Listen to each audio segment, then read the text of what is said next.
En primer lugar, darte las gracias por suscribirte a esta serie de vídeos gratuitos sobre la conservación de células madre del cordón umbilical.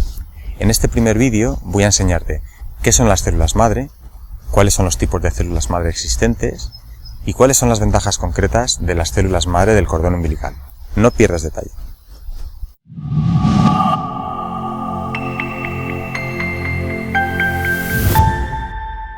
Tal y como te he comentado, en este vídeo vamos a ver qué son las células madre, cuáles son los tipos de células madre existentes y cuáles son las ventajas concretas de las células madre del cordón umbilical.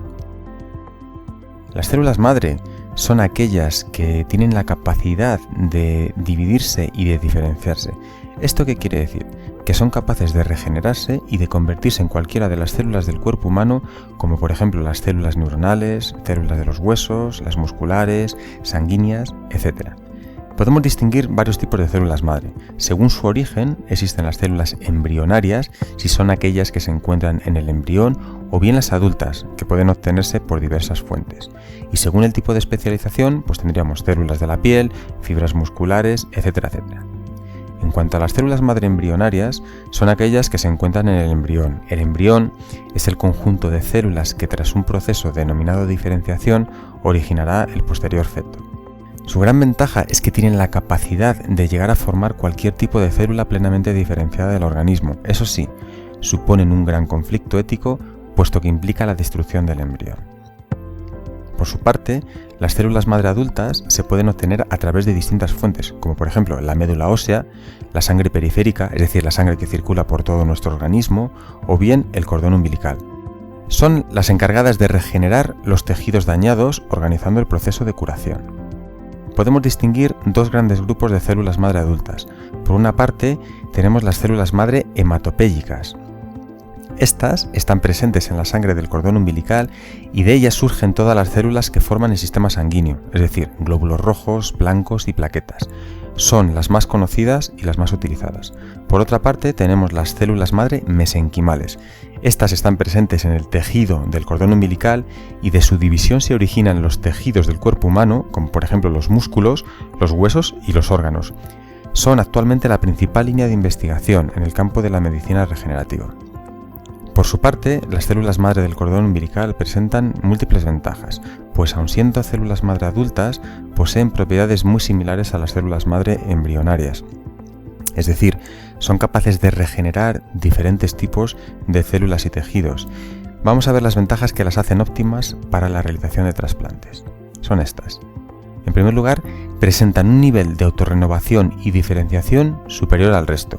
La autorrenovación es la capacidad de dividirse y generar células idénticas, y la diferenciación es la capacidad de transformarse en un determinado tipo de célula. Su uso supone una menor probabilidad de transmitir infecciones víricas al receptor del trasplante, y además ofrecen criterios menos estrictos de compatibilidad que otro tipo de células madre.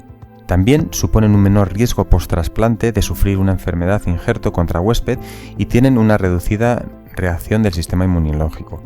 Tienen una mayor tasa de supervivencia post-trasplante entre miembros emparentados y en comparación con, por ejemplo, la médula ósea. Y además, su obtención es totalmente indolora, tanto para la mamá como para el bebé, y no suponen ningún tipo de conflicto ético, a diferencia de las células embrionarias. A continuación, vas a ver un pequeño vídeo en el que se muestra el proceso de extracción de la sangre del cordón umbilical. No hace falta decir que este proceso lo realiza exclusivamente un especialista en la materia. Como puedes ver, lo primero que se hace es pinzar y cortar el cordón umbilical. Una vez pinzado y cortado, se realiza la desinfección del cordón. Posteriormente, utilizando una aguja, se realiza la punción y extracción de la sangre en una bolsa de 200 mililitros. Lo que estás viendo a continuación es el proceso de homogeneización de la muestra con el anticoagulante de la bolsa. En resumen, en este vídeo hemos visto qué son las células madre, cuáles son los tipos de células madre existentes y cuáles son las ventajas concretas de las células madre del cordón umbilical. En el próximo vídeo voy a contarte qué es un banco de conservación de cordón umbilical, qué tipos de banco existen, cuáles son las diferencias entre unos y otros y cuál es el coste del servicio. Te veo en el próximo vídeo. Si el vídeo te ha parecido interesante, por favor, compártelo en las redes sociales y déjanos un comentario en la parte inferior de la pantalla.